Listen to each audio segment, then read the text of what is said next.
Dear colleagues and friends, welcome to Prelude, an interview series about opera produced by Atelier d'Excellence for educational purposes. The current episode is supported by the 360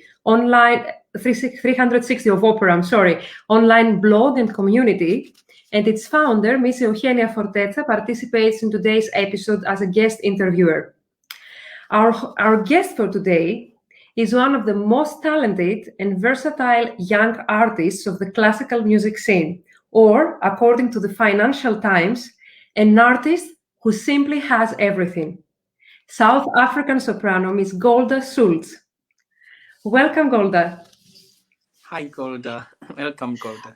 Hi, everybody. GOLDA, you are muted, I'm afraid. I see your microphone. I just switched myself off. I switched the mute off. Can you hear me now, everybody? Yes. Yes. Hi, everyone. Sorry. I didn't want to interrupt the conversation. To have you here. Thank you. I'm excited to be here. Thank you so much for taking time out to spend time with me, and I'm looking forward to talking with you guys. Hi, GOLDA. Hi, Eugenia. Hi, Sammy Boy. Hello. We are...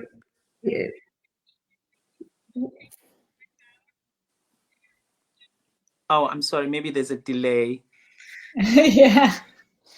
We are excited. We are very happy to have you here, GOLDA. And very grateful to Sammy Boy that due to his friendship with you, he managed to... There's a delay. There's a delay from my side. Or everybody. Is it only me? Okay, I'll try to turn off my earphones, maybe. We apologize for this. It happens. Technology is overloaded. Yeah. Is it any better? Yeah, I think you can go. Can you hear us now? Yeah, you can go now. Is it better now? It's a little bit better, yes. Okay. I will do my best to fix it more as we speak. As long as you can hear me. Is it okay? For sure? Okay. Yeah. Very nice. So, GOLDA, we will travel a little back in time. When you were a child in South Africa, you were born in Cape Town, but grew up in Bloemfontein, if I say it well. That's really good. Which was a quite, I remember from our talk, you said it was a quite beautiful and multicultural place. And I would like you to speak for your childhood year there with your family who loved music and theater, your parents, and how did this environment eventually influence you to study journalism and leave home to go become a journalist? So I grew up in Cape Town, and my mom's family has always been very interested in music. A lot of my mother's brothers have sung in choirs. So my parents come from very big families. My mom is the oldest of 9. My dad is the middle of 7 children. And so there was always a lot of music and a lot of loud noises in my childhood when we lived in Cape Town. And then we moved to Mahikeng, which is in the north of South Africa on the border of Botswana. And my parents and I moved there. And before we moved there, my mother had already spoken to a cousin of hers who was a music teacher about my interest and what they called my aptitude for music when I was little, because my mom's cousin had seen me playing on her piano in her house, and I was tinkering on the piano, and she thought that was quite an interesting thing that I was doing. And then my mom got the idea to send me to violin lessons, and violin lessons, when we moved to Mahikeng, turned into recorder lessons, piano lessons, theory lessons, and just a lot of music always happening in the background, and joining a school choir. So I've always been involved in music as sort of an extracurricular thing and not a main part of my life. So when I was a child, there wasn't really talk about being a musician in terms of a classical musician. You knew about musicians like pop stars, and you knew about singers like Miriam Makeba, Yvonne Chaka Chaka. Those are the people I was listening to, whose music I was listening to as a child. Yvonne Chaka Chaka, Vicky Sampson. These are all like great legendary South African singers, Brenda Fassie, all of these people. That was the music I was listening to, as well as old Motown, The Temptations. My mom was playing that, and lots of Motown was playing in the house. And then on top of that, my dad was listening to classical music, Haydn symphonies, Beethoven symphonies, as well as Led Zeppelin, Chicago, the Eagles. There was so much. If I really have to, when people always ask me what's my musical interest, it's very difficult to say, because I've listened to so much and I find so much music interesting. So music was always there, but it wasn't the primary focus. And the way journalism came is because I've always liked people's stories, and I've always been interested in other people. I've loved reading stories. I loved writing stories as a child. I used to do a lot of creative writing. And so from that, because that was always happening in school, I think when you're a child, you kind of focus on, well, if that's what you're studying at school, then that should be where you go and make a career. So music was always a side hustle, Cool. not the main aim of my game. Yeah. But then I got to, my final years of high school, and I was really interested in classical music, especially violin, because then I was playing in orchestras. And then I started realizing, oh, you could be an orchestra musician and you could actually have work. And so I wanted to then study music. And what was very interesting, my dad, it was just at the beginning of the new democracy of South Africa. And I remember my dad was a very active member of the ANC party, and he was noticing how a lot of the government-funded orchestras, government-funded music programs were being, set aside by the new government. Because in South Africa, during apartheid, they kind of ran on the same principle for classical music, that it was state-funded, the same way that Germany does. So during apartheid, South Africa had a national radio orchestra. Every major city had their own symphony orchestra. Most major cities have a built opera house that exists in the city. Cape Town has an opera house. Bloemfontein had an opera house. Pretoria has an opera house. Durban has an opera house. Sunny boy, tell me how to say Port Elizabeth again, because I've forgotten. That's Port Elizabeth. You're right. It's not Port Elizabeth anymore. The name has changed. I don't the know the new name. Sorry. I don't know the new one. Sorry. Now you do.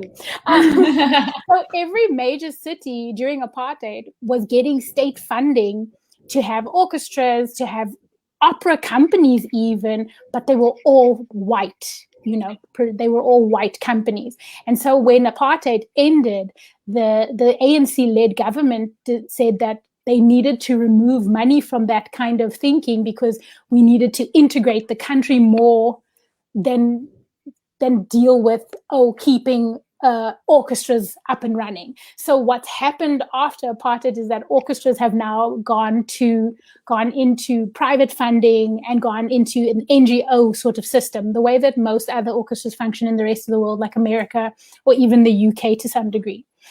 So my dad saw all of this starting to happen, and for him, it didn't seem like a smart idea for a young person to be wanting to go into an industry that was starting to crumble, as it were. So he then kind of led me down the road of choosing a relatively more secure path. And that was how I ended up in journalism, which wasn't a bad thing to do either, because even though I went to study journalism and I'm a qualified journalist, I still somehow found my way to music with my side hustle of like taking music lessons. And then eventually I've still done the music route. So it's been a very like winding road, but it's all led me to have a very interesting take, I think, on just the importance of classical music, the importance of arts culture, and the importance of in-depth storytelling, because that's what I focused my studies on in journalism, investigative journalism. I kind of approach operas in that same way as an investigative journalist. I want to know why things are the way they are. So that's what I did. There you go. While you're still a journalism major, can you tell us how did you fall in love with opera, and why did you decide to go and pursue music at the University of Cape Town? And as well, did Cape Town, after all of that, did Cape Town prepare you for Juilliard Music School? I remember I was at Rhodes University studying a journalism degree in Grahamstown, and I had started taking singing lessons and music lessons at the university. And my singing teacher at the time was this very sweet lady, and I had gone to the singing teacher and said, when she'd asked me what was my interest in singing, I said, well, I love musical theater, so I'd love to sing a little bit of Rodgers and Hammerstein, a little bit of, Sondheim, anything musical theater. And I remember the conversation with her, and she said, well, my dear, I don't teach musical theater, so I only teach classical voice, but that's a good foundation for everything else. And so the sweet lady, Enid Judge was her name. She was a very sweet little old lady. I think it was her final year of teaching. And so she just decided that she was just going to teach me her favorite arias. So the first aria that she gave me was from Le Nozze di Figaro, and it was Cherubino's aria because why would anyone want to start anywhere else than with Voi che sapete? And I remembered, I said to her, so I sing this in English. And she said, oh no, you sing this, the story's in Italian, so you have to sing it in Italian. And I said, but I don't speak Italian. And she's like, well, we're going to have to find a way to do that, but it's sung in Italian. And then I said to her, oh, well, how's the tune go? And then she said, well, you've got to go and do the research, and next week when you come back, we'll go through it. So I went into the library, and I just remembered on the sheet music she had given me, she'd written Voi che sapete from The Marriage of Figaro. And I was like, oh, well, who wrote the song?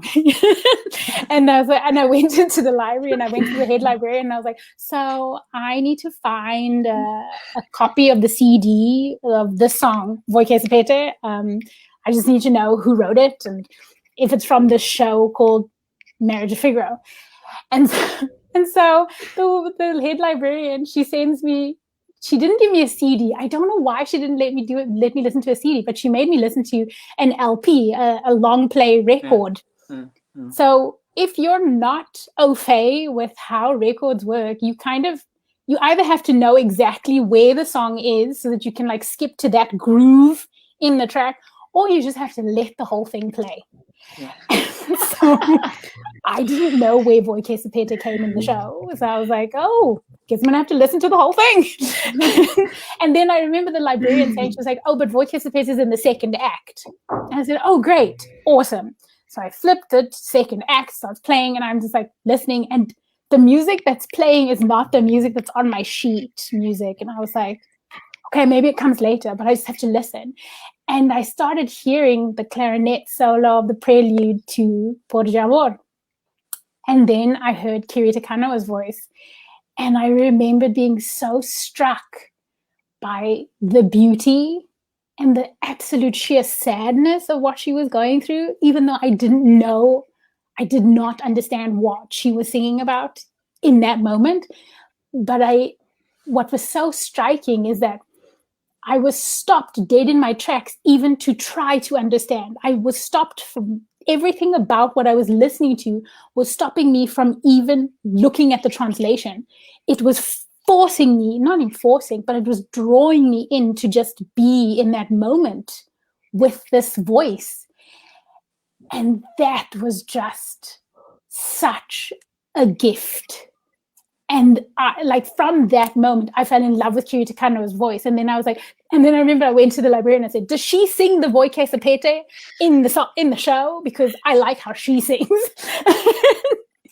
And it wasn't her, of course, it was Federica von Stade, as well, a brilliant singer. And like listening to Lucia Pop do Susanna, these three voices like singing together and like and then listening to them do the recit, just hearing to this pitter patter of conversation. And I was so amazed. So I think that's where my love of opera started. It was sheer amazement at how they could make me be so still, even though I didn't know what they were talking about, but intrinsically I could feel what they meant. And that was the thing that really started getting me in. And then, of course, the gateway drug singer that makes you then really fall in love with opera has to be Callas.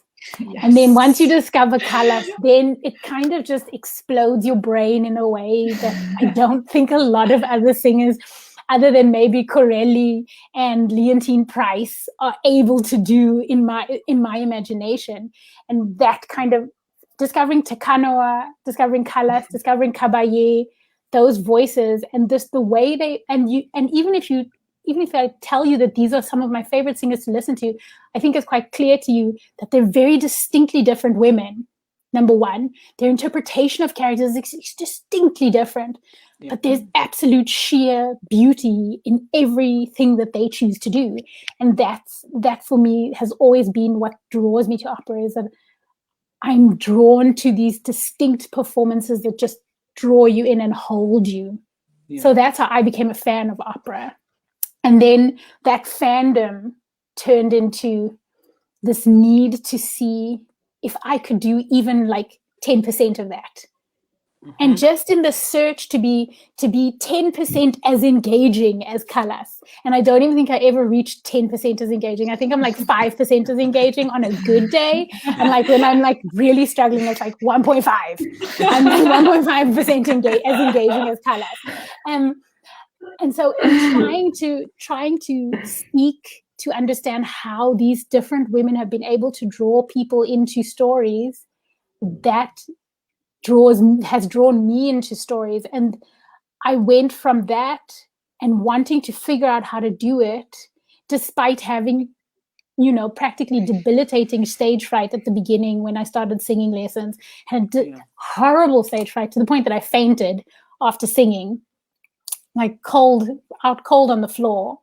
Despite all that fear, the thing that's always kept me going is I'm so fascinated by the sheer mechanism of the human connection that happens when you hear someone sing and they draw you in. And then I went to Cape Town and I found a really great teacher, Virginia Davids, and she helped me find the beginning of my voice and my way. And I think in that, because she helped me solidify who the voice is inside me, I felt more capable and willing to even attempt to go to a school like Juilliard.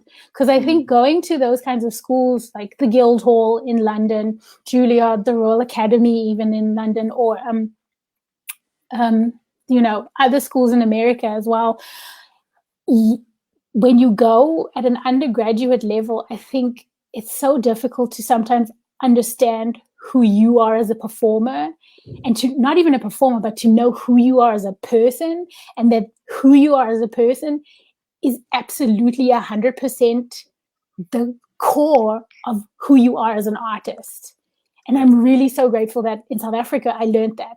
I learned that it is okay to be different. It is okay to not look the way people expect. It is okay to have mad curly hair. It is okay to wear a head wrap if you want to and still sing a concert on stage. I learned to be okay with my Africanness, with my brownness, with my bigness, I learned to be okay with that in South Africa, because there's something so special about, and Sanebo, you'll attest, when you look at someone from Africa, there's this steady grounding in like knowing who you are. Because especially for people of color in South Africa, we've fought, and our parents and our grandparents have fought so long and so hard for us to have space, that we take it up because they made space for us. So we will speak loudly, we will sing loudly, we will laugh loudly, we will cry loudly, because we are allowed to. And I think that's something that I carry with me, and I carried with me into Juilliard. So that's how going through Cape Town prepared me to go to America, prepared me for New York. Because Eugenia, you'll know, being in New York, it's a constant bombardment of, yes. And if you don't know who you are, that city will swallow you up and you'll disappear. Absolutely. So I think being an African and being a strong South African woman really prepared me to be a woman in New York in that way. Golda, since you're talking about Professor Davis, I mean, one of the amazing voice teacher, and she's also one of the most important teachers who break the walls for people of color to sing on stage. You know, I just don't want to get into politics, but she's a very iconic lady in South Africa. With my teacher as well, who just passed away, Sidwell Hartman. So when you talk about meeting Professor Davis, I remember at that time, I don't know whether you did university at the same time with the opera studio, because you know what, I want the young singers to understand that you did so much. You did also school and opera studio. Teacher as well. Because as well, working with Professor Angelo Gobato, it was a lot of productions for you. You were juggling this side and this side. How did you manage to get through the workload that you had? I think the way you get through the workload is you kind of don't think about the workload. You just do what's in front of you. But I remember, you know, when I came to Cape Town, I had done my journalism degree, but I hadn't done, you know, music theory, oral training.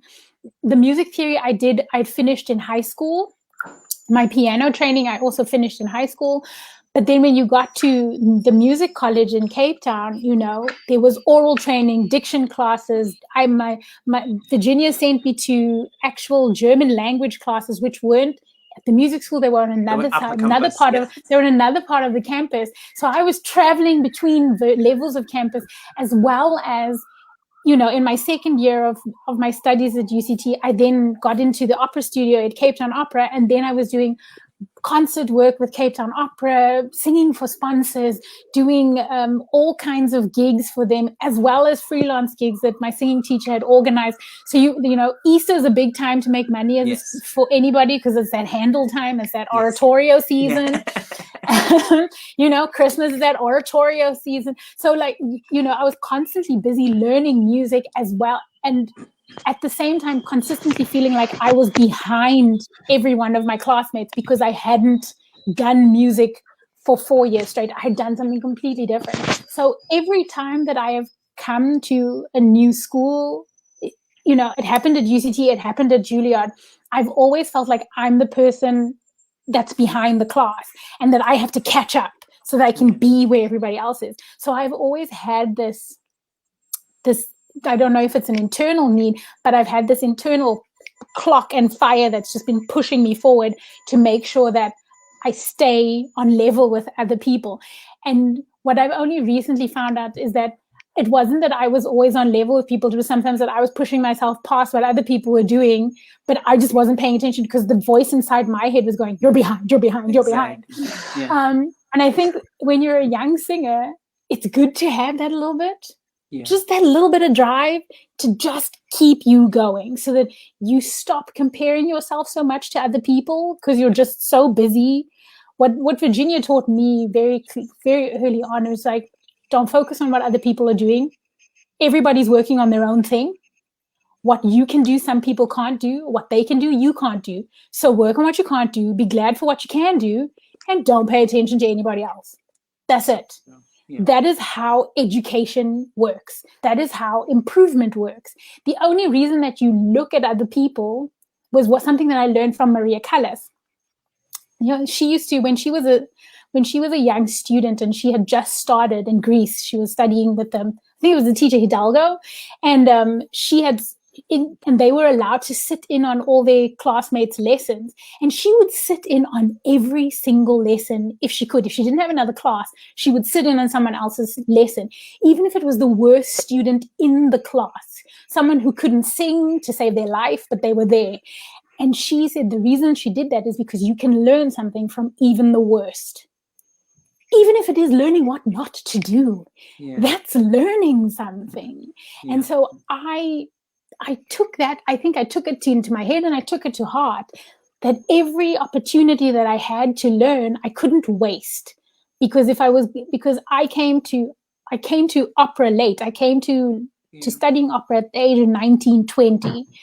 I was having to figure out my voice, figure out how to sing with the right resonance, figure out how to, and then also figuring out what repertoire suited me, as well as learning diction, as well as doing all these things that everybody else had sort of been doing a couple of years longer than me. And I had to be figuring it out all the time, just constantly. Any moment was a moment to learn. If there was a free moment, I was in the library listening to music so I could learn repertoire. I remember listening to an album of Nikolai Gedda singing Russian songs just because I wanted to learn legato, the way that he sang with legato. Yeah. I wasn't listening to like sopranos just because I liked how they sang. I was listening to every single singer, every type of voice, to learn what they did that made their voice function, so that I could learn how to make my voice function, as well as going to opera studies with Gabato and learning how to act and be in my body and going to my sing lessons and practicing. I was busy learning from instrumentalists. I remember sitting with, I had a lot of instrumentalist friends. I remember that. And I would sit with my pianist friends and I would learn about piano phrasing, and I would listen to how a violinist played and practiced. I was listening to all the wind instruments because I wanted to see if there was anything I could learn from anybody else. And I've always done that, and I still to this day still do that, because I don't think this is the one job where you don't stop learning. Absolutely. And if you ever do stop learning, then if you stop learning, then I suggest you start teaching, because then clearly you've learned everything and it's now time to pass on the information. Yeah. Very right. Absolutely, Very right. Golda. Really, you are just, I'm so proud, first of all, because you are one example that hard work does pay off. Really, I remember when we did our first production together. Don't know if you still remember. I remember very well. We did Don Giovanni. No, it wasn't Don Giovanni. It was Rondine. Although you were in the first class. You were in the first cast in Rondine. I was in the second cast. Never mind. Never mind. Never mind. But I admire what you did with Elvira, because I thought you were really fantastic as an Elvira. Really, honestly, even La Rondine was fantastic too. But I remember how hard you fought to sound great in the role. You were like constantly there on time. You were practicing before everybody. This is the whole information that I need that young singers get to hear from you. That you were the first one. When the rehearsal started 10, you were there at 5:30. Yeah, because if you're on time, you're late. So talking about time as well, remembering everything that has been done a day before. Yeah. What was that for you? I've always had it's very interesting. I have a very acute body sensory memory. So when I write things down, it doesn't really compute for me. I know a lot of people can write into their scores, do this, and I can't. My body has to walk it. So what I would be doing is, this is what you don't know. When we were doing that, I would go home every night and put on a CD of Don Giovanni and then play the opera through, and I would just walk my actions. I would remember where everybody was. And I thought I was the only one who's doing that. I still that till today. Same. Yeah. I would remember, I would set up my living room, And then I would be like, so-and-so's there, so-and-so's there. And then I would start, and it's also a way to like, to start learning how the music flows and the timing, so that you knew when you needed to stretch a moment or hold a moment. And so I was doing that all the time. And then I would come early to a rehearsal because, you know, I would always then sit with my score and then go through what was coming next, so that I would know what I was doing. And then it started happening that because that's how I work, I usually end up knowing everybody's music in the show, which is why when one of our cast members, Musa, I remember when she got sick, she had laryngitis. She had laryngitis for 3 days. And I ended up sitting next to the conductor just singing Donna Anna. Like I was singing Donna Anna while another singer was playing Donna Elvira, while Musa was walking Donna Anna, and I was just singing Donna Anna. And like even the rest, because I had learned it so well from doing it in my room. So there's all, you know, the thing that I think is most important about being the performer, and I don't know if anybody really taught me this, but it's something that has become very clear to me that's necessary. If you want to be an opera singer and you want to sing on stage, I'm going to say something that might not be 100% kosher for a lot of people, but you can't love the stage more than you love rehearsal rooms. You have to love being in a rehearsal room more than you love standing on a stage with bright lights shining in your face. Yes. Because bright light shining in your face is 3 hours of your life. And if you're if you really like break an opera down to what your character actually says, it's about an hour of your life. That's how much time you spend in bright light. Yeah. The majority of the work is in a room that has usually got no ventilation, no windows, bad mirrors facing you at all times so you can see how stupid you look when you're walking around, a director telling you that you're not walking right and that, oh, could you not stand like that, and a conductor telling you that your phrasing just isn't what they want, and then other singers also having a lot of insecurity in a room. That's where your work is, and you have to love that space. Yeah. Because if you don't love that space, you won't like 90% of this job.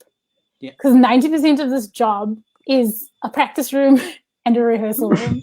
That's it. A coaching room, so it's like your singing teachers, a singing studio, a coaching room, a rehearsal room, and your practice space. Those are the four places where you spend the most time in this job. So you have to make sure that your practice space is somewhere you want to be. You have to know that you want to be in a rehearsal room. The day you stop wanting to be in a rehearsal room is the day you need to tell your agent, or if you don't have an agent, it's the day you need to tell yourself, I need a break so that I can come back to this moment with love and joy in my heart.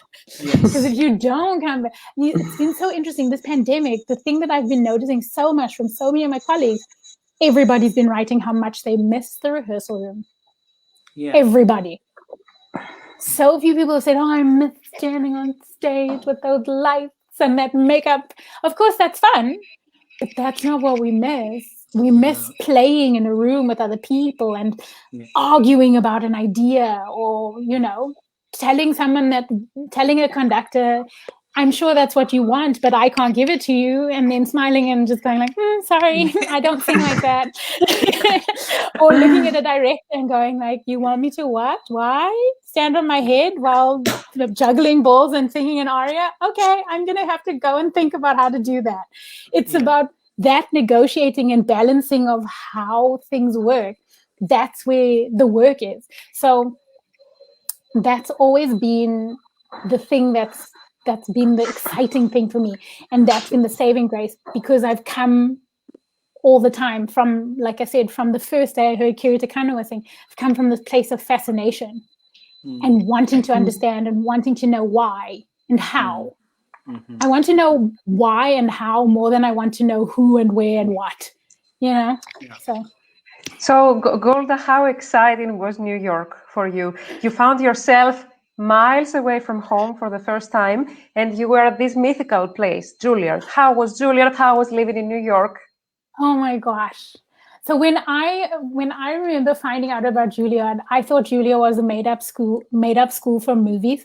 I did not think it existed until a friend of mine who played violin told me that she got in. She was like, "Oh, I'm going to the school in New York called Juilliard. You should come." That was how it was. That's how the idea of going to Juilliard was pitched to me. Not like it's the most difficult school in the world to get into, more difficult than Harvard. I was only told that on the day we all got to our first day of school. We're like, "Congratulations, you've gotten into a school that's more difficult to get into than Harvard." And we were like, "Oh, wow, we could all be in Harvard Business School, you guys, and really be making money, but we're making art." So getting into Juilliard in itself was such a crazy thing. And then on top of that, being in New York, where all these great movies had, all the great TV shows, all the great movies have played in New York. And then for me, loving musical theater, knowing that I was going to the place that Broadway just existed for, knowing that I would be this close to Broadway was just a dream. And when I landed there, oh my gosh, I think I was more scared than anything. I was moving to a new country, a new city, and going to school without a single person who knew me there to support me. And I was so afraid. But when I got to the school and our residents, our resident administrators met us, they were so kind and so understanding of what we were all going through that you instantly felt calm and okay. But being at that school, knowing that singers like Leontine Price had studied there, Renee Fleming had studied there, knowing that, Viola Davis had studied drama there, and like Laura Linney, so many great actors and so many great dancers and so many great jazz musicians, Wynton Marsalis, like so many great minds of art and culture had come to the school and had actually gone through the exact same thing that we were all going through. There was something very unifying about that, which I really appreciated, which also then helped me not feel so scared, because I was just thought to myself, well, if Leontine Price had to go to this school and had to deal with ear training, well, then I can do it too.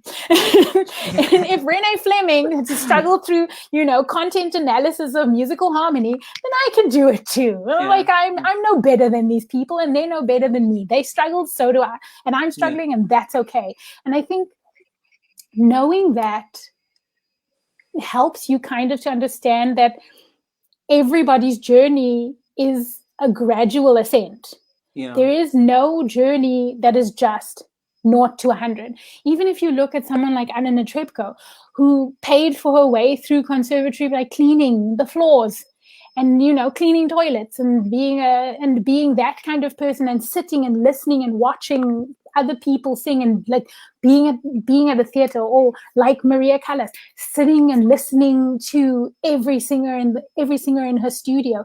Everybody's genesis story is really fundamentally the same. There are very few shortcuts in this career.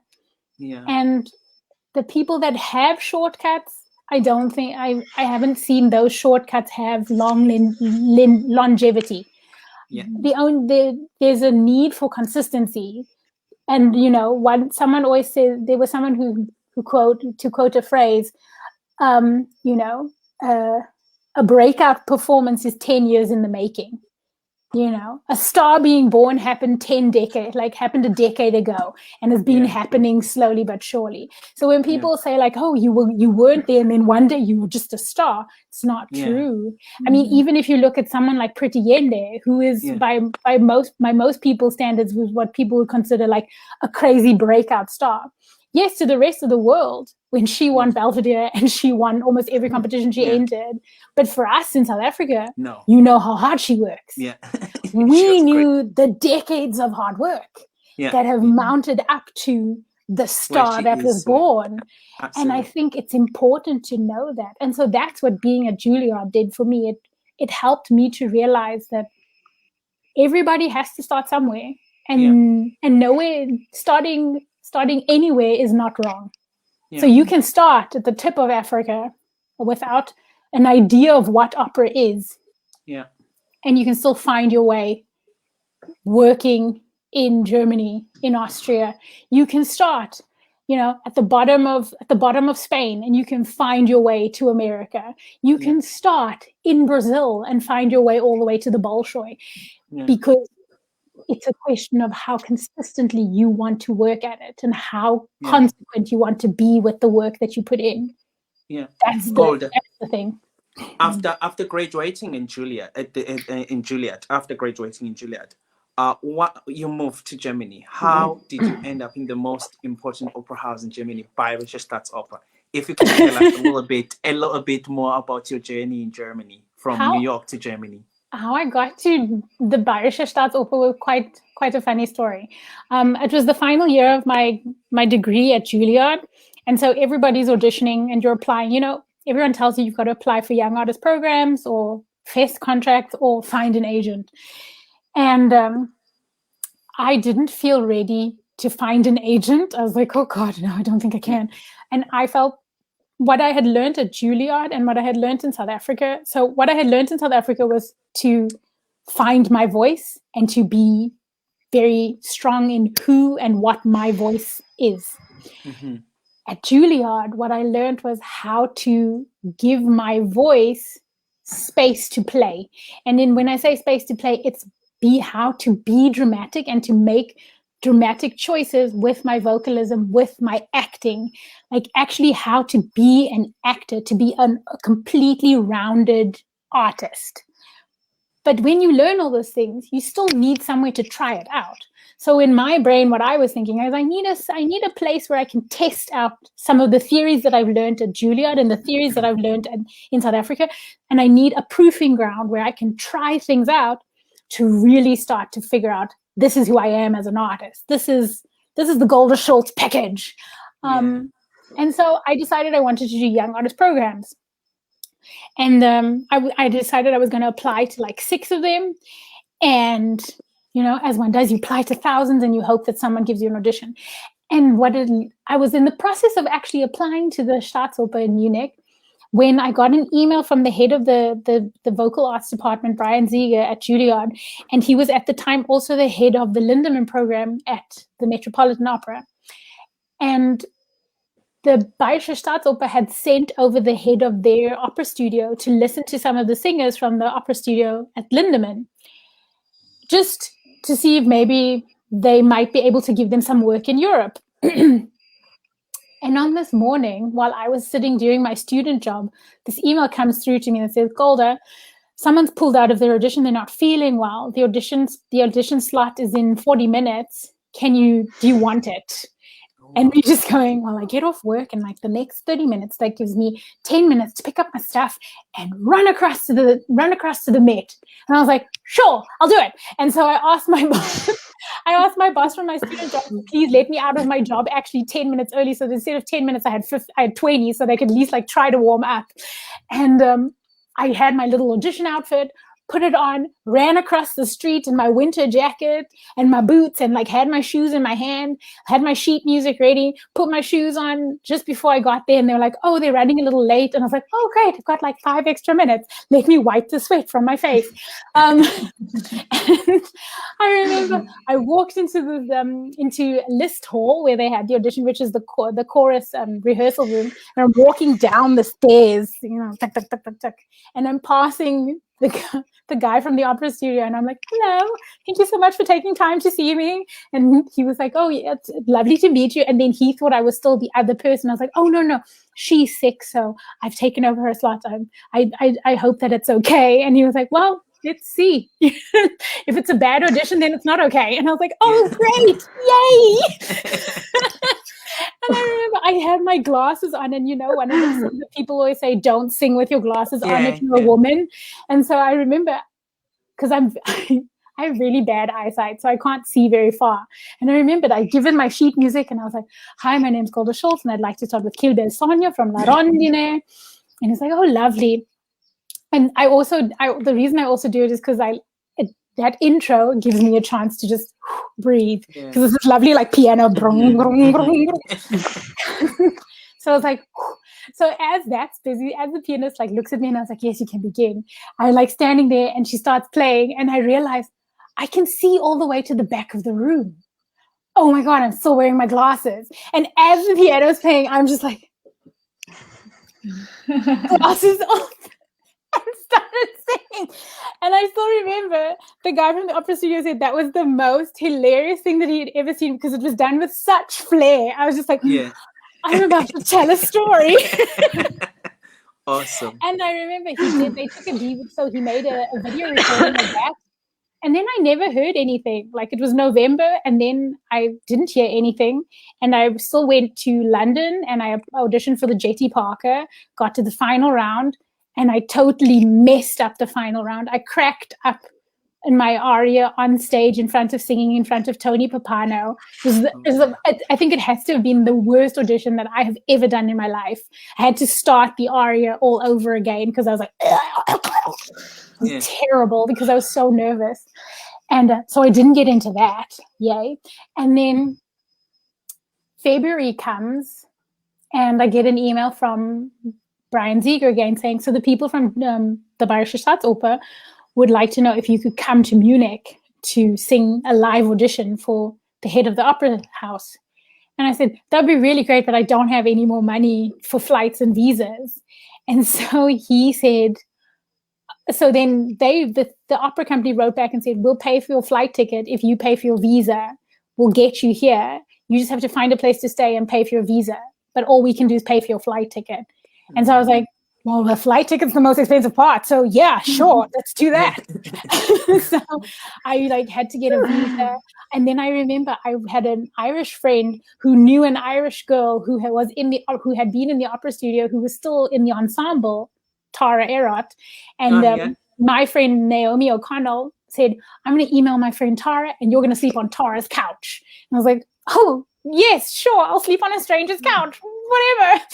And I remember arriving in Munich and just being so dazed and confused because it's a European city. You're having to speak German to people with my limited German that I had, and I was trying to have German conversations with people. And then I had to sing my audition for the head of the opera company and the casting director and the head of the opera studio. And I sang my audition. I did my 2 arias and I said, thank you very much for your time. And that same day after they spoke for like 20 minutes, all of them together.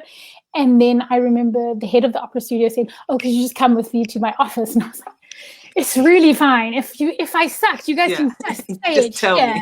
Like we don't have to do the whole. And I remember I said this, like I was in the elevator with this man. I was like, it's really fine. Like I totally understand. Like if I didn't get in, like we don't have to do the whole thing. Like it's I'm okay. Like thanks for the free holiday for like a week in Bavaria. It's been great.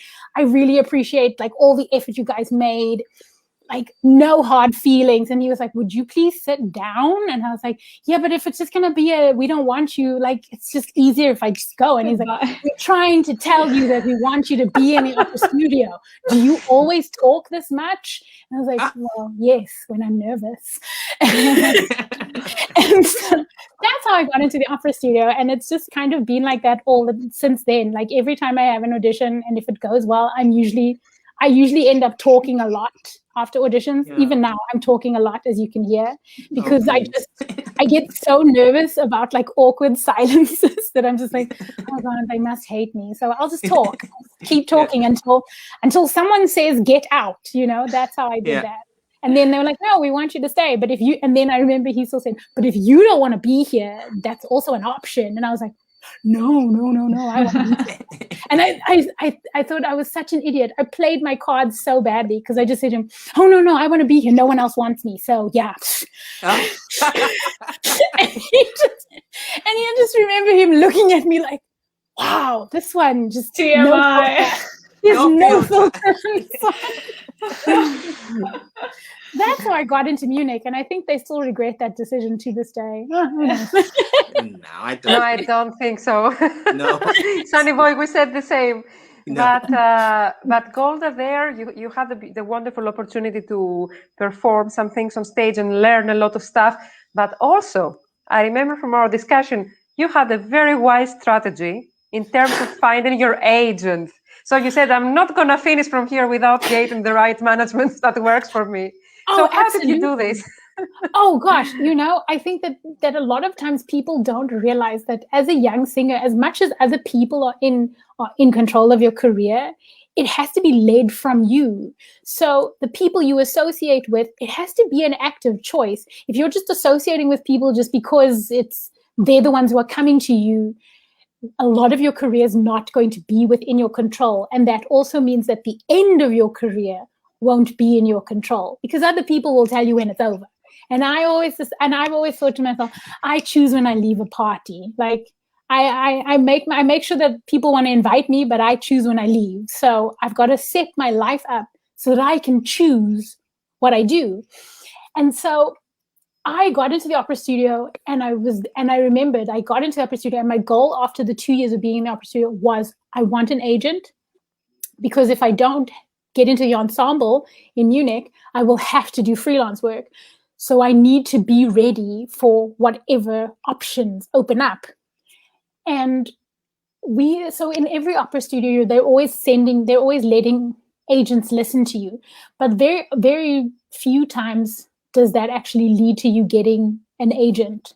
So I was doing all these singing auditions and singing really well, at least that's what I thought.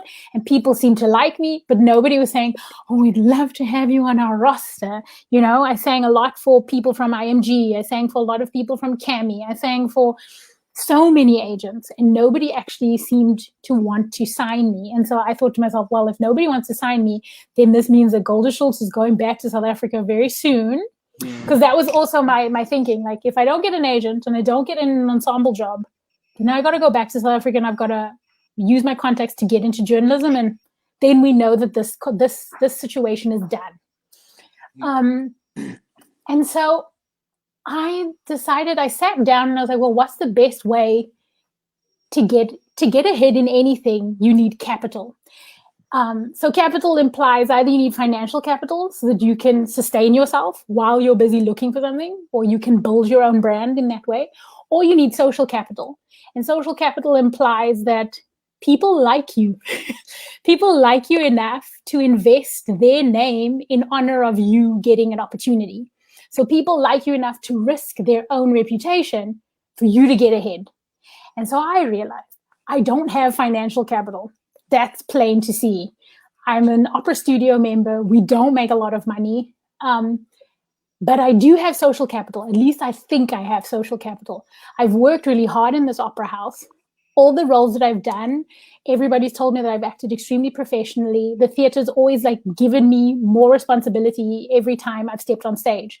So that means that they think I'm good at this. So I asked for an appointment with the actual head of the opera house. And I know a lot of people think that when you're a young singer, you don't in the same league to be able to talk to management, but that's not the case, because you're all in the same industry and they're the ones who are making these kinds of decisions. And what's really interesting is management people respond well to employees who have an idea of what they can offer, so that you help management decide where your career is going to go. So I went to the head of the opera house, Herr Bachler, Niklas Bachler, and I said to him, I'd love to have a meeting with you, talk about my career. And he said, all right, well, what do you want to know? And I said, well, the first question, I have basically two questions. I said, one, do you think I'm talented enough to have a career in this business?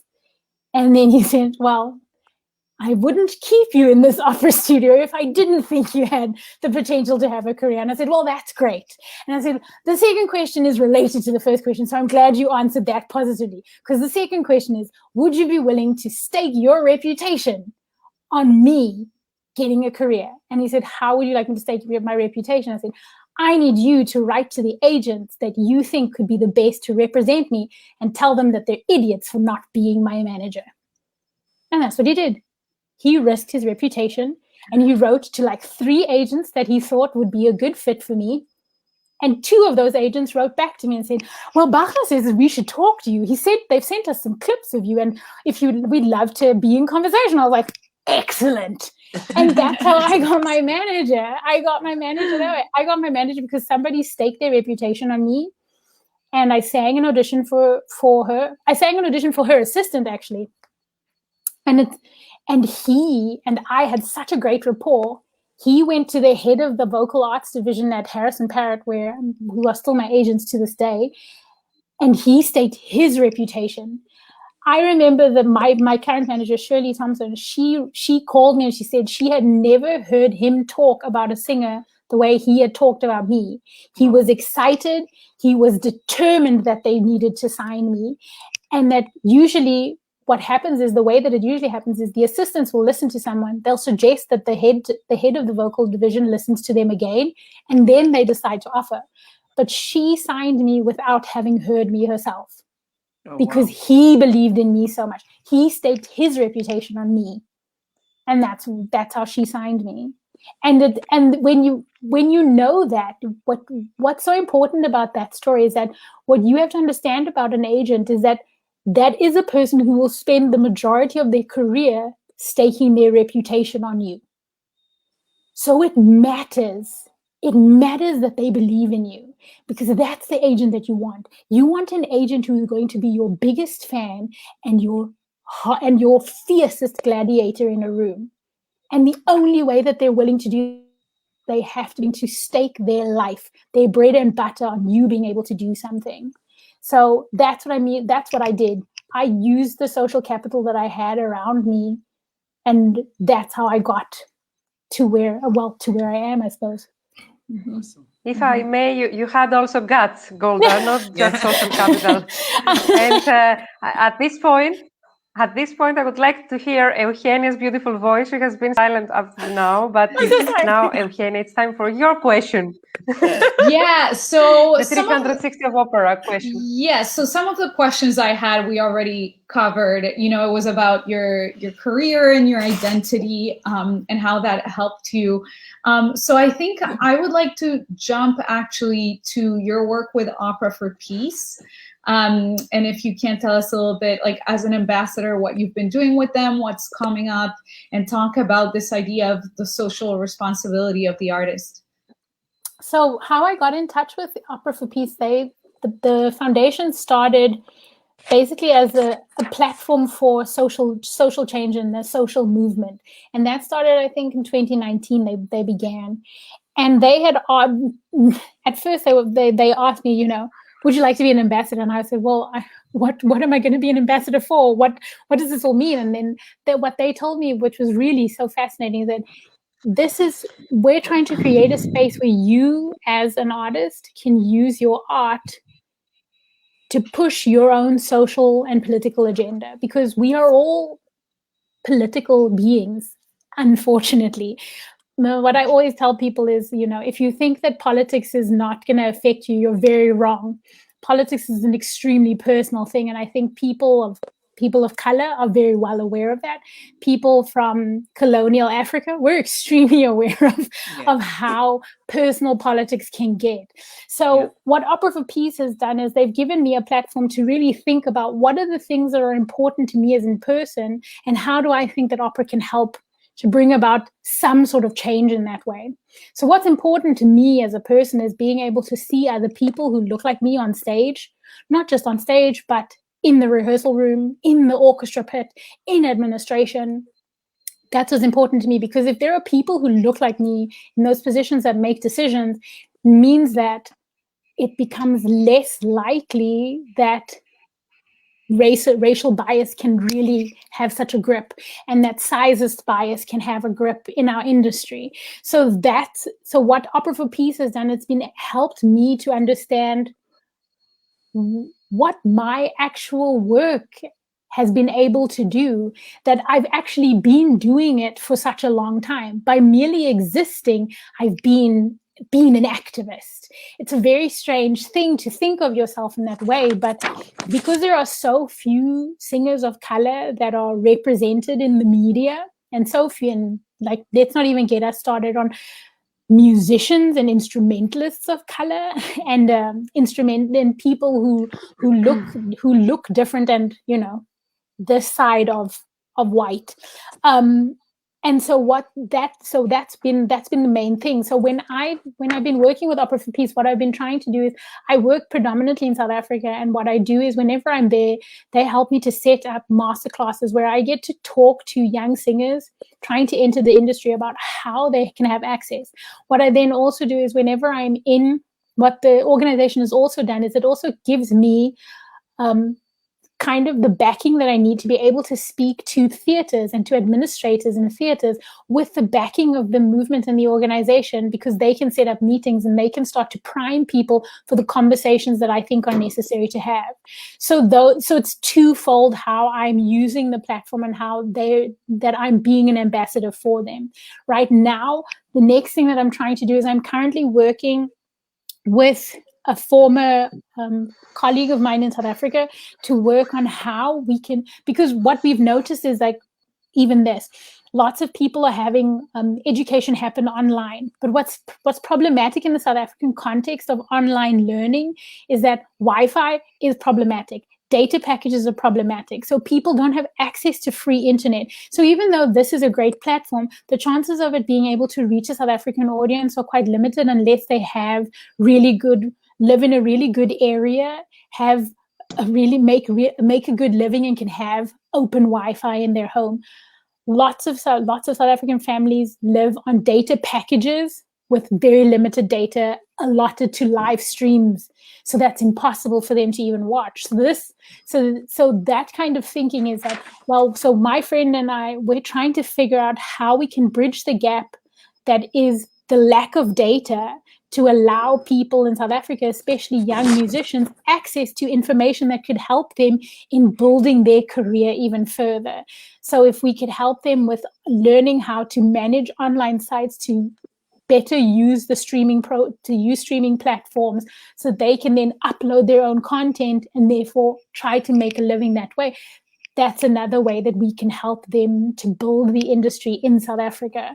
So that's how I've been working with Opera for Peace, and it's been a really educational experience for me, because once they asked me what does Opera for Peace mean to me, I really went back through my whole career, which has not been long, and I realized that there are a lot of choices that I've made for what seemed to me, basic logical choices to make. But when you look at it in the grander scheme of things, it's actually been a very socially responsible choice to make and a politically aware choice to make.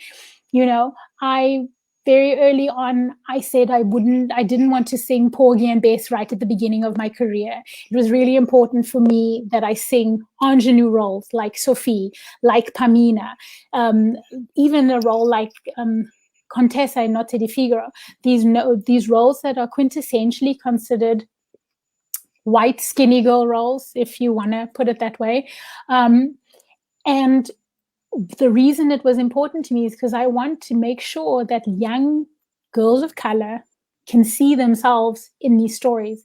Because if you can see yourself in a character's story, you can relate. And therefore, if you ever think of a career choice and you've seen someone who looks like you do that job, you're more likely to think of it as an option. Like even right now, little girls of color are looking at Kamala Harris and thinking, I could be vice president of the United States. The same way that little children of color looked at Obama and said, I could be president.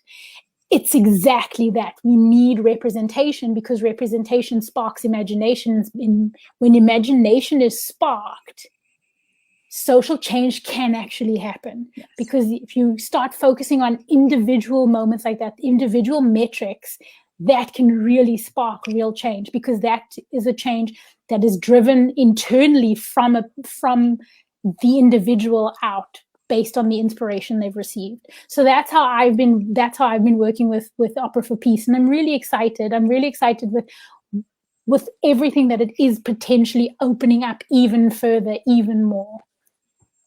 Oh, wonderful. Beautiful. Thank you. Yeah.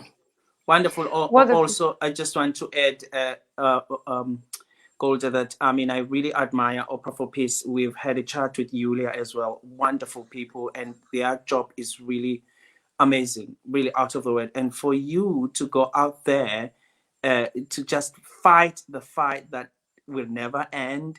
It just means it means a lot, honestly speaking, because when you talk about roles, you know, I mean, as a tenor, as a black tenor, it's always a struggle. They don't see me as a Don Ottavio, they don't see me as Nemorino, just because I'm black. But how do you then fight that nicely? And I think what Opera for Peace is doing is just fantastic, really. And I encourage you guys to really, we are behind you, and we will fight a silent fight behind you. I think that that's the important thing. Like, you know, I was talking to a colleague of mine a couple of months ago, and we were talking about what it means to be an activist.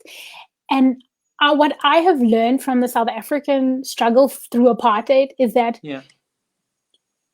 evil or just intolerance and evil, if you want to call it that, but just this blanket wall of no cannot always be confronted with a fist. Exactly. Sometimes you have to go under the wall, around the wall, over the wall. You can't always come at something with a battering ram.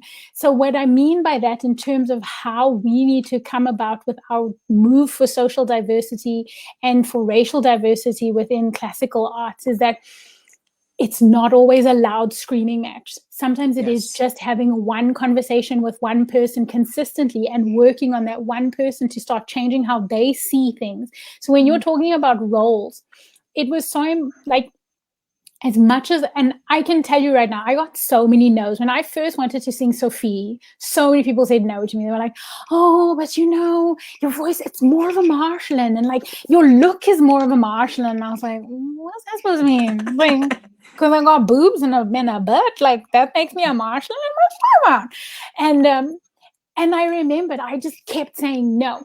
I think, and I said to him, the last time people saw a Sophie of color was probably Roberta Alexander or Barbara Hendricks. And I was like, that was in the 90s, people. In the 90s. We need, and including Kathleen Battle. And then like knowing that Kathleen Battle was like the quintessential Sophie for a long time, compared to like all the Lucia Pops and every other white woman who has sung Sophie. I'm like, we can't just have those 2-3 women from like 20 years ago be the only ones that are there. People need a new example. And so I kept fighting to be able to sing that role. And like, I'm really glad that I've done it. I've never been overtly in people's face about it. I've just quietly said, no, thank you. No, thank you. Yeah. Because there's a thing that when I was telling you about how to choose an agent, what's important to know is, this was something that my singing teacher taught me. Your career is not made up by the things you say yes to. Your career is made up by the things you say no to. And that's also true of life. The life you lead is made up by the things you say no to, not by the things you say yes to. So make sure that you are considerate. Make sure that you are thoughtful, because this will mean something at the end of your days. So even if I don't have a career that is in the scope of Renee Fleming or in the scope and realm of Maria Callas, if all I am is just as good as I am today, I will be very, very proud of the choices that I've made. Because the choices I have made have come from me being a thoughtful human being and a conscientious human being, and in that way being an activist. Yeah, amazing. So, also, Golda, I mean, just to add, you know, I enjoyed the La Clemenza di Tito in Zalspec that you did. Thank you. That was just a revelation. You know, when you did it in Amsterdam, I was doing Le Conte of Man, and they were planning to do it at the Deutsche Oper, and they asked me to audition if I want to try it. And I was like, absolutely yes. And so I'm trying to say the work that you're doing is already, you know, being instilled. It's coming up. There's a change happening, even though people like me, you know, I am very, I keep on. I'm like nearly, you know, there are so many people who don't see me as certain roles, but I keep on saying, just give me that opportunity and then see what happens. Exactly. And I think we just have to have courage to say, just give me one chance. And if it doesn't Absolutely. work, give it to somebody else. And this is what I've been doing. And now I'm trying different roles just for the sake of showing them that I'm not only one ponytail, you know, I can do so many things. And this is what we young singers have to also give out there, give the energy of saying, I am not just the Rossini chicken. I'm just something else as well, you know. I don't want to say it like that, but I'm not a Rossini chicken. I'm a Strauss sausage. Yeah. Exactly. And at the end of the day, I also believe that it is always about beautiful voices. It's about how the singer portray the character. It's the feeling. We all have beautiful voices. Sorry, there are singers who have perfect technique technically, but they can't give emotions. For me, I don't care whether you have a beautiful voice or what. I know I don't have, but once you put me on stage, I will show you every feeling. It might not be perfect, but I will show you every feeling that I want to get out you there. I will at least touch one or two people. That's my mission. Absolutely. We have to have that courage. Yeah. I think this idea of having the ability to showing all these emotions and these feelings on stage also comes from what Golda was saying of how you're leading your life, you know, and if your social responsibility and what's your message beyond the notes on the page, right? What's your message as an artist, as a human being, and that translates in your artistry once you're on stage. It has to, because I don't think we don't create art in a vacuum. And I think that's one of the most important things that I always tell young singers is don't think that this that you're doing is just like in the practice room and only on stage. It is influenced by your life experience, and it will influence how you engage with other people. I remember I did Nanetta at the Met, and I remembered it was this beautiful production done in the set in the 50s, and you know the Nanetta is in this cute little pedal pusher outfit, and I just remember thinking to myself, I am not the girl for that show. I am not that skinny girl jumping around with my pedal pushers on. And I remember, it was so interesting. I remember my mom saying, she says to me, but why aren't you? You can sing it, can't you? And I said, well, of course I can sing it. There's no problem. I'm like, it's notes on a page. I can sing notes on a page.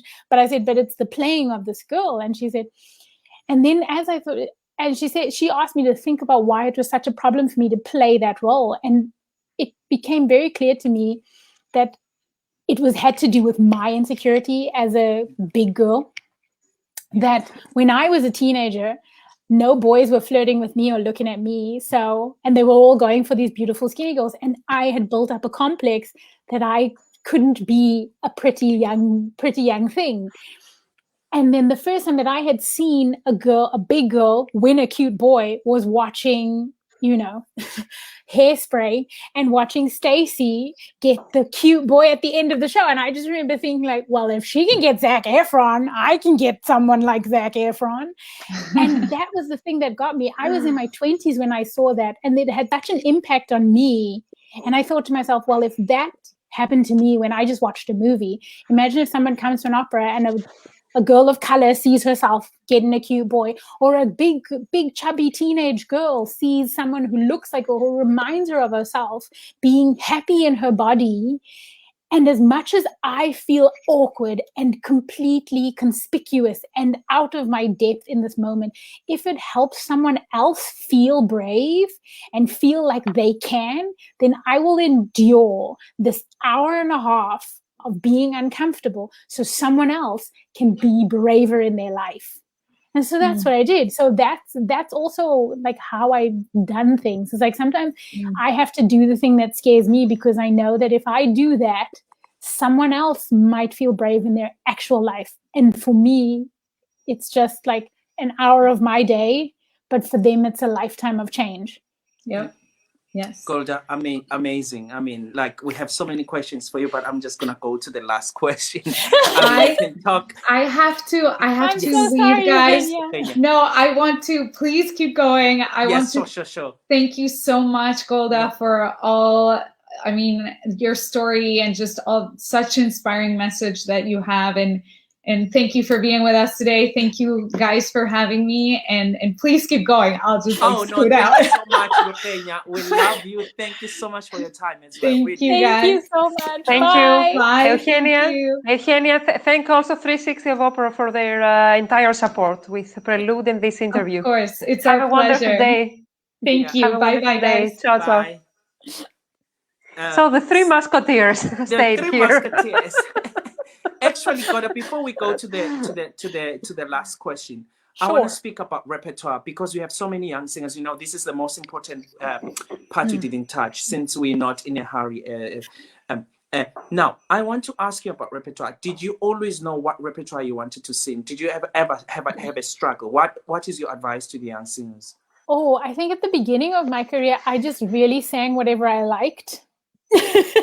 I know that sounds really, really ridiculous, but I feel that what I was trying to make sure for myself is I was trying to build up a love for the repertoire in general. So I was just singing things that I liked at the beginning and I wasn't trying to say, I'm a Rossini coloratura, I sing only bel canto, I sing only Mozart, I sing only, you know, like I remember there were so many people at college with us that would just be like, I only sing Puccini. That's so true.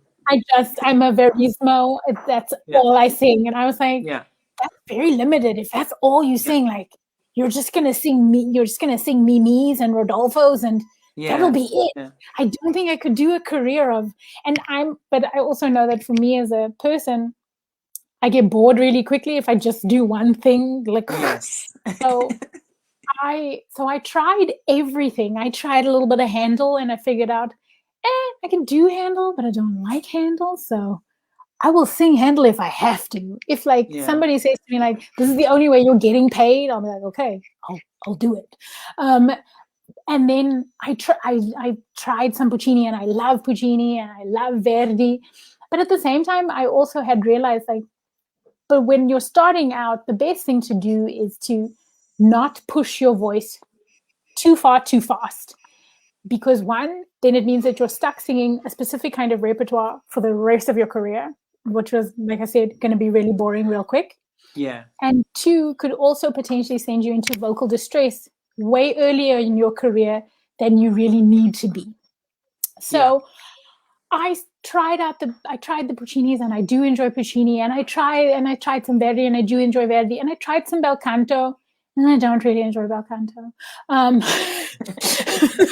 All my secrets are coming out now. It's like I feel so bad. It's okay. Thank you.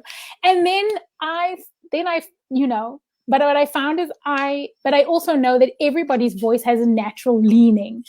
So like you said, your voice naturally lent itself to Rossini. So for you, that's going to be how you make sure that your voice is healthy. If you can sing Rossini well, then Sunny Boy's voice is tip-top shape. For me, my voice naturally leans to Mozart. So I know that if I'm singing Mozart well, my voice is healthy. The day that I can't sing Mozart well is either it's because I haven't been singing enough and haven't been practicing properly, or I've been doing too much of other stuff and I've forgotten the fundamentals of what makes my voice what it is. So then I know I've got to go back to the Mozart and work from there. So I think every voice has where it leans. Some people lean on Wagner. Their voice is just you look at someone like Lisa Davidson. Of course she's going to sing Wagner. But that doesn't mean that she shouldn't sing Schubert Lieder to make sure that she can keep the pianissimi and the innigness of her voice where it needs to be. And it doesn't mean that she shouldn't be singing things where she can express the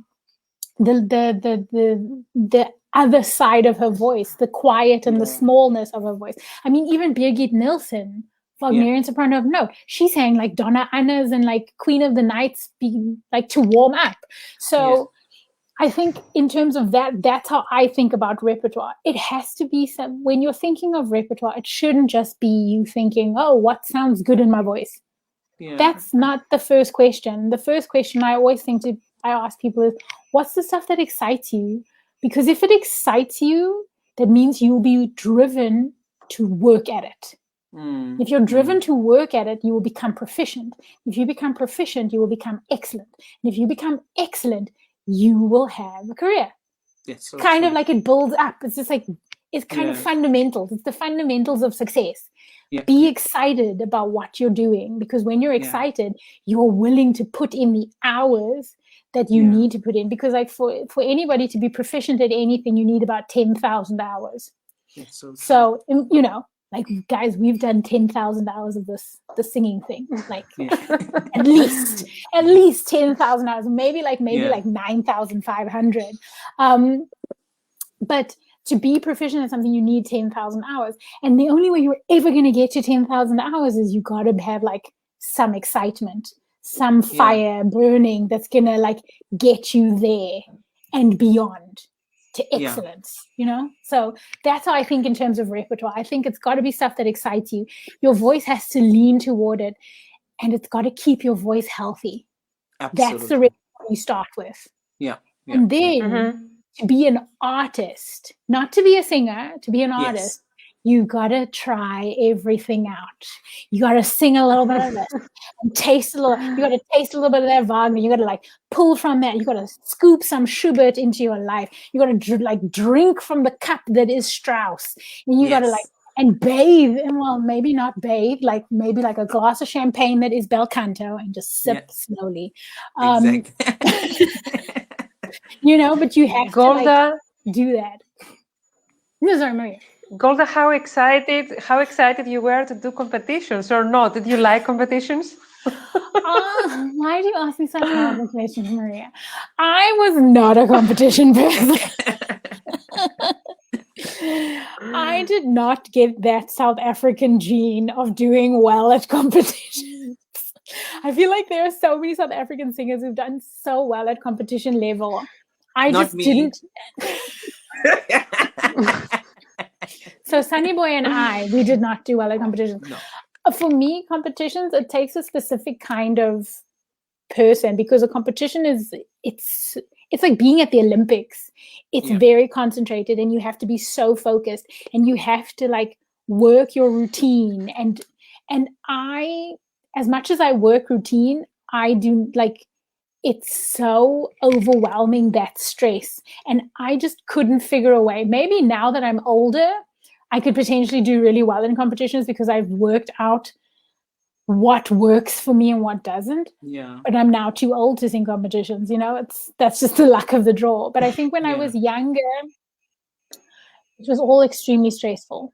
It's an extremely stressful experience, because you're all singing for this panel, and majority of people are singing like these firework arias, and you're all listening to each other, and you only have like 15 minutes to warm up with the pianist, and then you're on stage and you have to be switched on at all times. And I found that to be extremely daunting and extremely emotionally exhausting for me. I did 2 competitions. Sunny Boy was in competitions that I was in. In Verona. In Verona with the big Eva Martin. Eva Martin. Oh my gosh. She hated me so much. She's like, I think the thing that she said about me is that I was the tiniest voice liu that she'd ever heard, and there was no way that I would have a career singing liu. And I was like, oh, okay, thank you. Thank you so much for your time. She was quite hard. She was very hard. So many singers, but I was lucky she liked it. And so that was the one competition. So I didn't do well in that competition. I was out after the first round, and then I had like 4 days just to hang around in Verona, which I enjoyed. Just like hanging out in Italy. And then the other competition that I did was in Spain, and I got to the final round and I came 3rd, which is not bad. I think that's not really bad good. at all. But I think that there's something very important about competitions that everybody has to understand. Not everybody's going to win. So your goal sometimes your goal shouldn't always be, I need to win this competition. For some people, absolutely, that's just how they function, and congratulations. But if my goal when I went in, I think it's important to have goals that are adjacent to wanting to win a competition. So if it is for you to be able to, I remember Pretty always said for her, it wasn't about winning competitions. For her, this was the cheapest and easiest way that she could sing in front of casting directors. and get the most bang for her buck. That's how Yeah. Pretty sang it for competitions. She took it Yeah. as like a mass audition. Like, Yeah. I'm just singing for all these casting directors and I'm singing my aria package for them, and then hopefully someone will hire me. And because she had that kind of bravado, she won. And that's impressive. Like, I think what's necessary is having adjacent goals when you're in a competition. What I wanted to do, I remember with that competition where I came third, I just remember because I had paid for that flight myself, and it was one of those competitions where if you the only way that you got like your hotel paid for and your flight money back was if you made it to the final Make to the round. next level. It Yeah. was like, Right. I just remembered to myself, I was like, I have used up all my savings for this experience. Yeah. They need to pay me back. So I don't need to win. I just need my flight to my hotels paid. That's all I need. And then I got to the final, so that was paid. And then I got like an extra €1,000, which was just like, I was so excited. I was like, I won €1,000. Wasn't bad.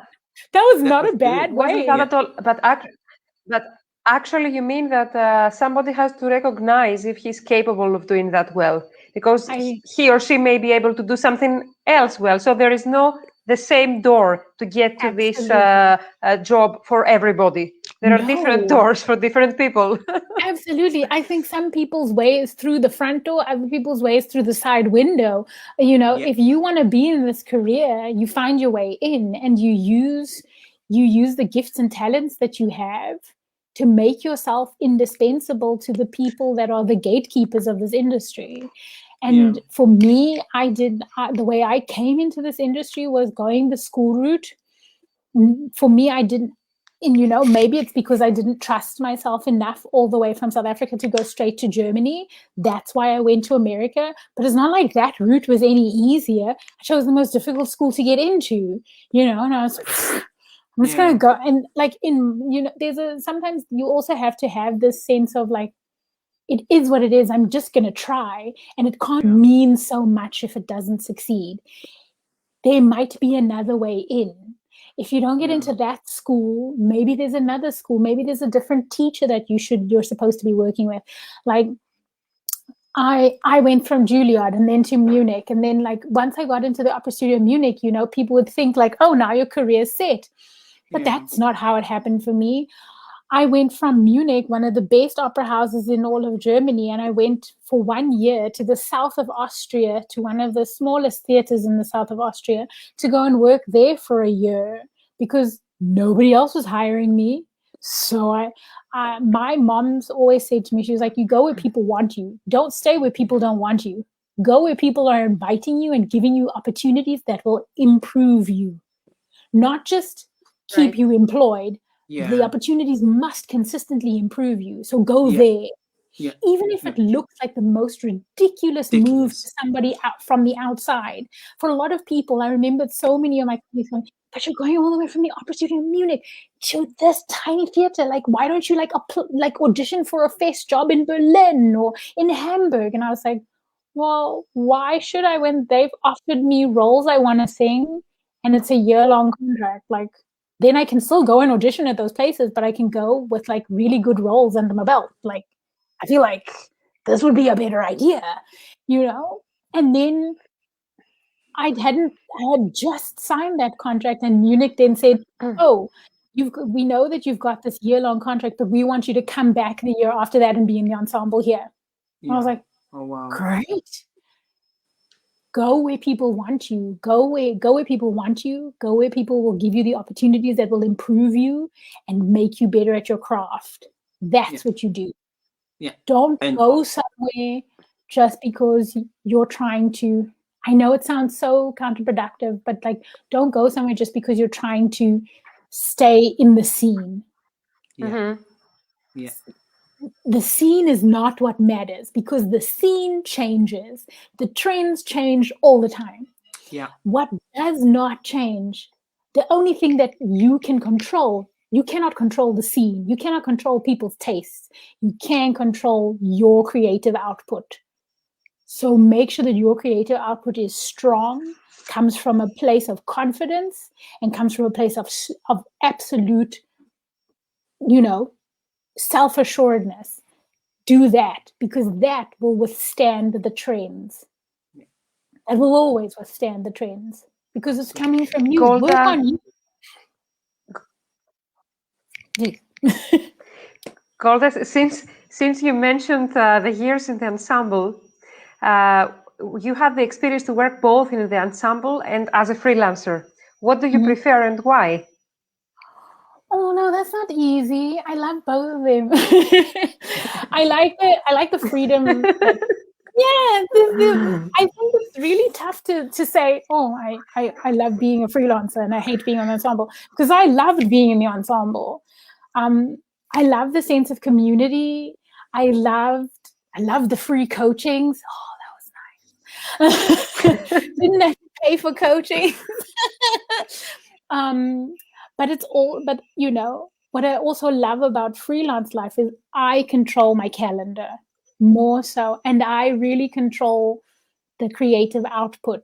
So when you're in ensemble, especially for those people who don't know the different levels of houses, ABC here in Germany. So if you're in an A house, the majority of the time there are a lot of guests coming through who sing the main roles.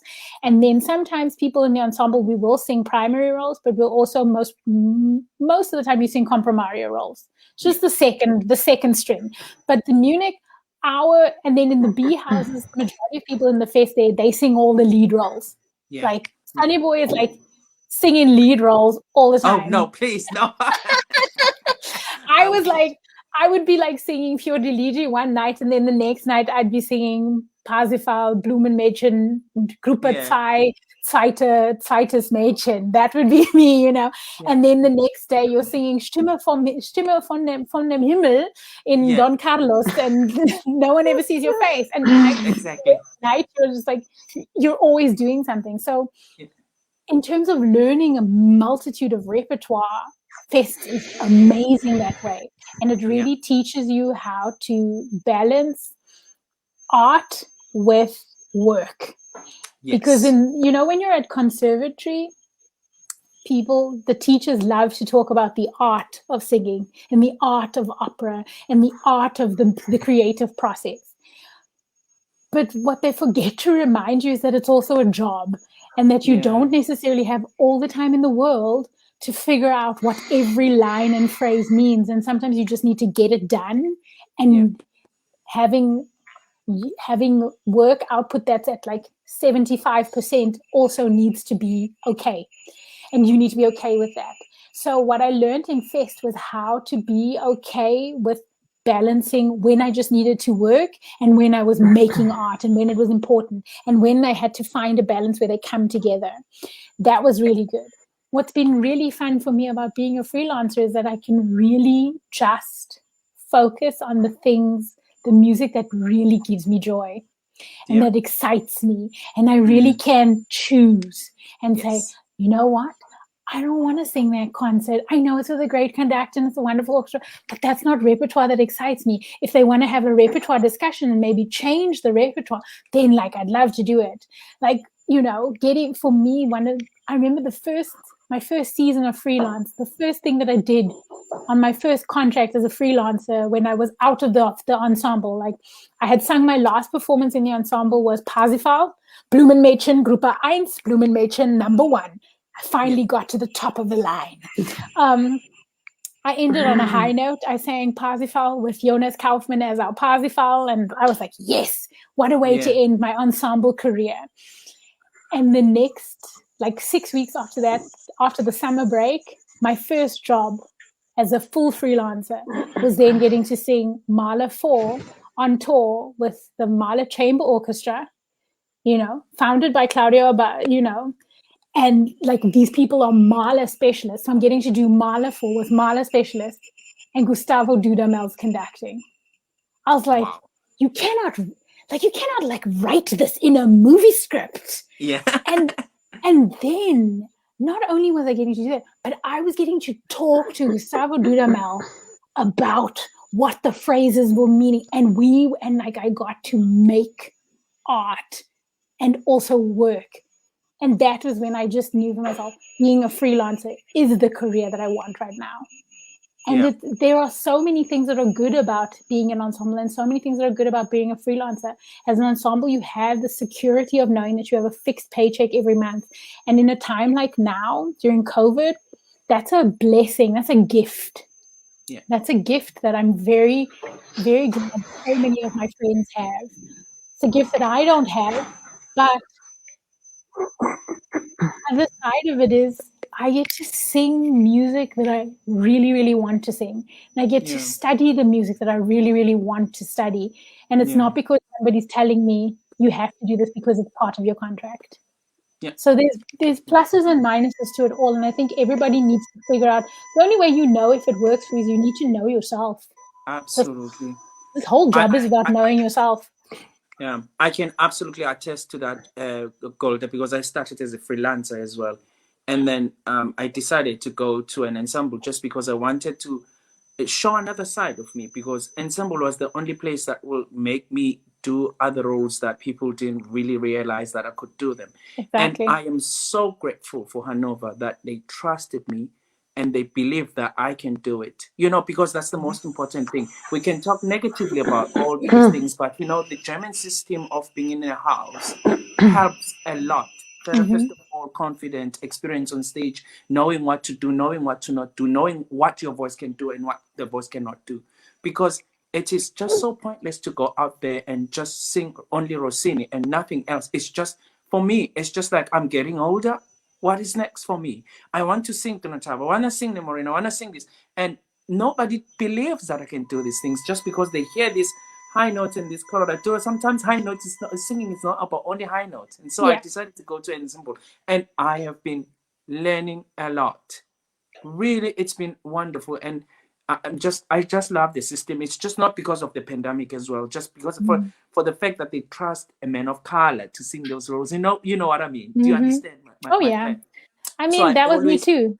Yeah, I always want to give really kudos to all the houses that are giving chances to people of color. It is just something that is wonderful, and we cannot thank enough for that. I know. And it's so strange, I think, for us from South Africa, because I remember when I did Porgy and Bess at the Met in 2019, so many of my colleagues were just so emotional about the fact that they were standing on the Met stage and they were singers of color and they were singing and they were like, don't you feel like this is such a watershed moment for singers of color in this industry? And I remember I said to them, I was like, not for me, because this is what I started with in South Africa. Exactly. Yeah. This is what's happening here. What is special, what is so seemingly special for all of you guys is for me the norm where I come from. Exactly.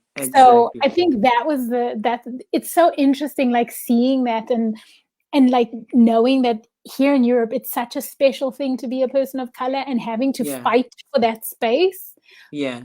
And then knowing where you come from, that like, this is so normal for you and me to see people who look like us on stage, actually. Absolutely. Like that's the thing that I think a lot of people don't realize when they talk about South, because there's this idea that South African voices and that singers of color from South Africa were some special like unicorns in the opera world. And I just keep telling people, I'm really not.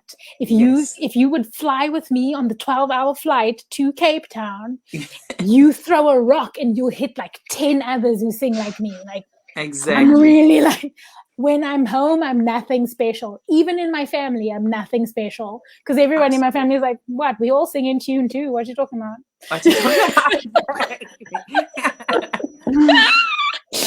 Well, Golda, I mean, talking to you, it's really the most wonderful thing. So I'm just going to go to the last question. I mean, we've been keeping on and dragging it back. So now it's happening. So Golda, since we are going through this horrible pandemic time, I mean, so many of us have lost contract. I mean, for sure, me and you have lost the most important gig that we're supposed to sing together in New York. I am so angry. We're supposed to do Beethoven No. 9 with you together at the Carnegie Hall in New York. I think.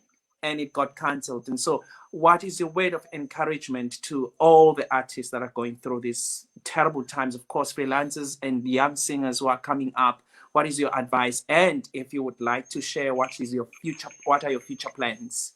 Oh my gosh, what's my advice for everybody going through this pandemic? there's so many things that you can say, but I think the most important thing that I would tell anybody right now is don't forget to take care of your soul and your mind during this time. Because with all these things that are being canceled, what I think a lot of people don't realize is that it takes a toll on your spirit. Yeah. Because we're emotional people, musicians, artists are emotional people. We're tuned with our emotions. And then what's happening, you know, as people get to the point where a job is supposed to happen, then it gets canceled. It's like watching hope just keep slipping away from you. Like you keep grabbing it and it's a mirage. Hope is just a mirage. Hope is not a real thing you can hold on to. And what I've found in this time is that I'm really having to work on my mental health and like work on my mental strength and my spiritual strength to stay okay when hope seems to get taken away from me. And that being okay doesn't mean keeping a smile on my face. Yeah. Being okay in a time like this is actually means to allow myself the time to grieve loss. Yeah. Because so many of us don't grieve loss. Because we're like, oh, well, then like we've got to find another job to do. Find something else to fill this. Find something else to fill the calendar, because that's how we've all been trained, especially as freelancers. If you lose a job, find a job. Lose a job, find a job. Lose a job, find a job. But because this losing of jobs is so consistently happening, and the gaining of jobs isn't really coming, we're all having to sit and have to go through the process of losing. Yeah. And that is necessary. That is what I've learned through this pandemic. Processing loss is necessary, because if we don't process it, it means that we won't be ready when an actual opportunity comes, because you'll be so pent up with stress and tension at the idea that it might get lost as well. Yeah. So you can't ever really enjoy, because you're always in the space of, well, what if I lose this? What if I lose this? And then it's just another loss, and then my advice to everybody is learn, practice your grief. This is the time to practice how to grieve. This is the time to pray, and it's okay. And it's really okay to be sad, and it's okay to be angry at losing a job. It's okay to be frustrated at losing an opportunity of a debut. It is okay to be angry at what is happening in the world. Yeah. It's absolutely okay. I keep telling people that now. I'm like, you're angry about losing a job? That's fine. Be angry. But just make sure that you get to the other side of that. But right now, if that's where you are, that's okay. So I think that's the thing that I would tell everybody. And what am I doing? What's coming up in the future? Who knows? But actually, no, I'm actually currently working on a recital program with my pianist, Jonathan Ware. We planned a program of female composers. So, and then on top of doing a full recital program of just female composers, we also commissioned a new group of songs to be written by a poet, a poetess, and a female composer. And that's been what's been really helping me, is the process of working with these two great women on making this new music that hopefully will inspire other young women to want to sing these songs, and like other pianists to want to try to play this music, because there's so many crazy things happening in these new songs. And what's been really exciting has been the process of learning this new repertoire of like female composers and really learning about female composers. I've discovered some new songs that are so beautiful and strong, and we're really excited about putting that together. So that's what's really like getting me excited. And hopefully in June, I will be premiering the world premiere of a new opera written by Erilyn Wallen in London, hopefully. And that's a new opera called Dido's Ghost, which is like the next chapter of the Dido and Aeneas story. But oh wow, things get very crazy. Oh, that's awesome. I'm excited about that. And you know what I've also been doing during this time of not so much singing is I've really been like working in terms of producing new work. So I'm in talks like I said, we've commissioned new songs. I'm talking to composers and librettists about how commissioning works. Like, and we're talking about like new ideas for new operas and like things like that. I'm using the quiet time where I'm not singing, and I'm trying to get my creative brain to do something else. And Awesome. I'm doing other stuff, and I'm excited, and it's exercising my brain in a whole new way, and exercising my creativity in a new way, but also using my journalism writing skills and investigative skills and putting it in with my passion for storytelling and opera, and coming up with, and like really trying to find the stories that I think are important to be told, and how I can be part of making sure that they get told. So that's what I'm doing.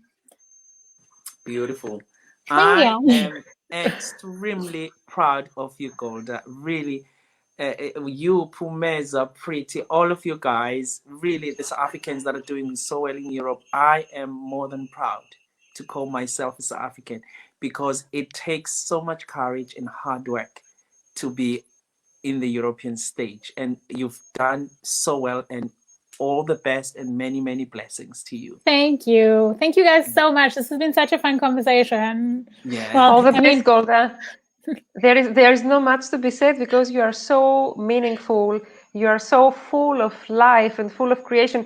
You are the perfect example of an artist that is part of the creative process all the time, from the beginning to the end. And that's something amazing to see. It's not something we see every day. So thank you. Thank you for shining your light today and giving inspirations. We received many messages that they thank you, and they say you inspire them in these difficult times. Especially, we need more powerful people like you. And I would say, if I would choose a title for this interview now, Sunny Boy, I think we could choose that there is no impossible dream. It's just a lie. I think for Gold, everything is possible. And for everybody else. I think everybody, like, I don't think anything's impossible. I think what you have to think is, you know, when you're thinking about like what success looks like, I think everybody's version of success is very different. It's so different, yes. And that's absolutely okay. Yes. And I think that's so important for every singer. Like, if it is that you just want to sing in ensemble in like Kassel or Karlsruhe, and that's your level of success, yes, kudos to you. Kudos. If you want to just like busk on the side of the street and that's your level of success and you do it well, do it. Exactly. Like, I don't like, there is no right way to be successful at your life.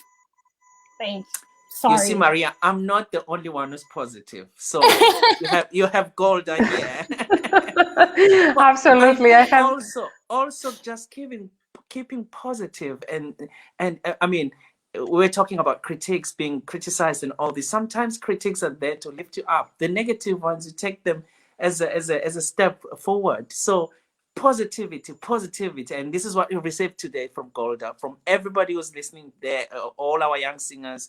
Really, positivity can take you far. So. And when it's so genuine, it can go to the stars, I think. Exactly. So thank you, Golda. We can't wait to hear you live very soon when the world goes back to normality, to hear you all and all the artists who have been a little bit put aside by this curse. But it's going to be over soon. So good health, and have a wonderful week, everyone. See you next Sunday with Lorraine Artist Management here at Prelude with Mr. Vladla and our partners. Have a wonderful evening. Thank you for joining. Thank you again, Golda. Ciao, ciao. Thank you. Bye. Ciao.